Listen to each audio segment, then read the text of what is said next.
Assalamualaikum warahmatullahi wabarakatuh. Perkenalkan, kami dari kelompok 10 mata kuliah penganggaran perusahaan kelas E ingin menjelaskan tentang anggaran tenaga kerja. Kelompok kami beranggotakan Regi Anugrah dengan di belakang 079, lalu dengan saya sendiri Azhar Evan Malik dengan di belakang 094.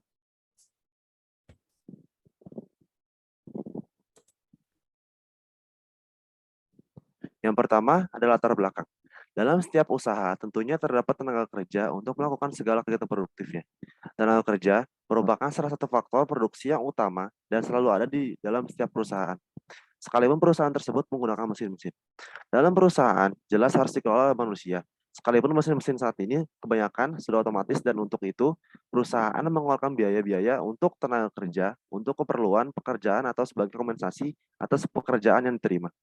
Dan untuk itu, eh, untuk merasionalkan waktu dan biaya, biaya usaha, perusahaan perlu menghitung biaya tenaga kerja agar proses produksinya optimal.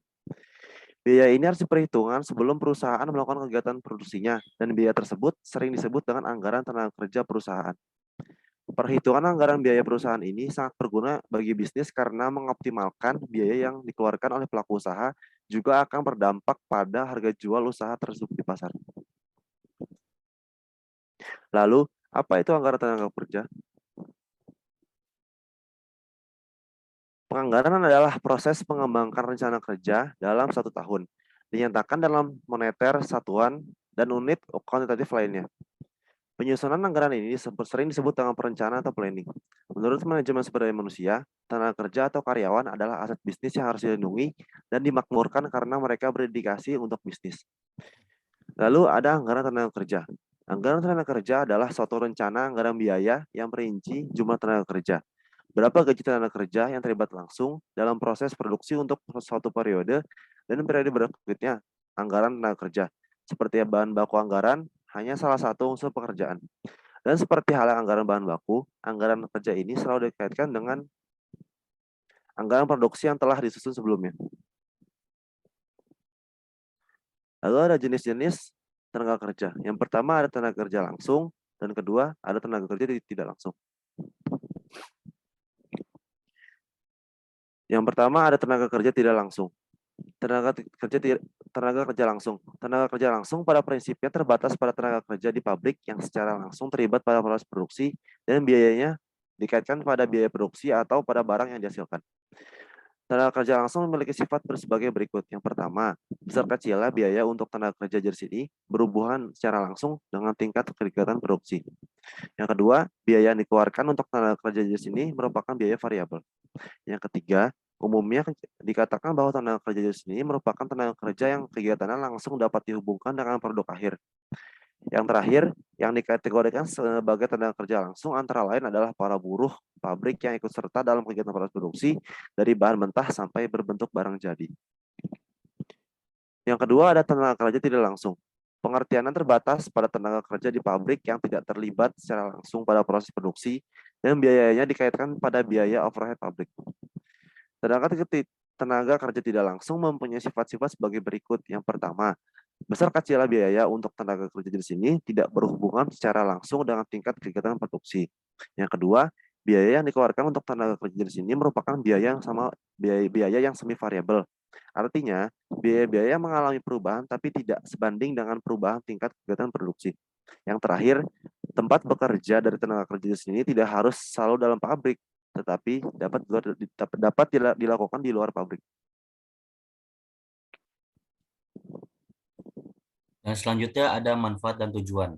Penyusunan secara baik dari anggaran tenaga kerja dapat menandakan beberapa manfaat bagi perusahaan, seperti yang pertama, penggunaan tenaga kerja secara lebih efisien karena rencana yang matang. Yang kedua, pengeluaran atau biaya tenaga kerja dapat direncanakan dan diatur secara lebih efisien. Yang ketiga, harga pokok barang dapat dihitung secara tepat. Yang keempat, dipakai sebagai alat pengawasan biaya tenaga kerja. Seperti yang kita telah ketahui, pekerja langsung dapat dibayar sesuai dengan hasil pekerjaan, di mana pekerja dibayar untuk pekerjaan yang dihasilkan atau berdasarkan hari, di mana pekerjaan dapat dibayar sesuai dengan jumlah jam kerja terlepas dari pekerjaan dilakukan. Perencanaan dan pengendalian anggaran pekerjaan mempunyai dua tujuan langsung, yaitu yang pertama, untuk mendapatkan output maksimum dari setiap karyawan. Yang kedua, untuk menjamin bahwa biaya produksi mencerminkan biaya tenaga kerja yang sesuai. Selanjutnya ada penyusunan anggaran tenaga kerja.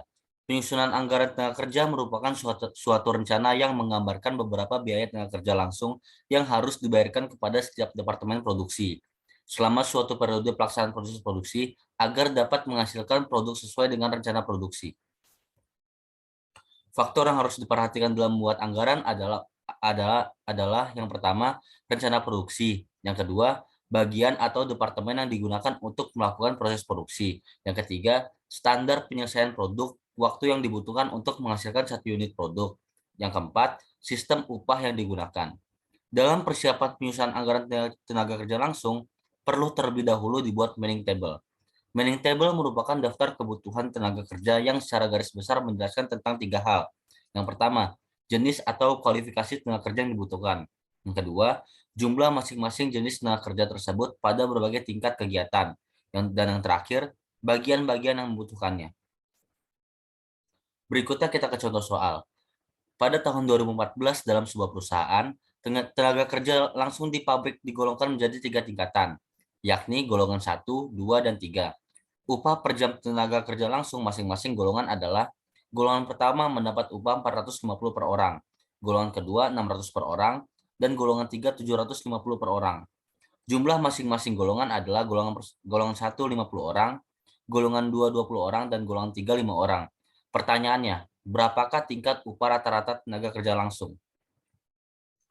Berikut adalah jawabannya. Pertama-tama kita membuat tabel seperti yang ada di PPT ini. Lalu tingkat upah rata-ratanya adalah jumlah keseluruhannya dibagi dengan jumlah TK dikali jumlah DLH yang menghasilkan 510 per DLH. Berikut presentasi kami pada hari ini. Maaf bila ada salah kata. Wassalamualaikum warahmatullahi wabarakatuh.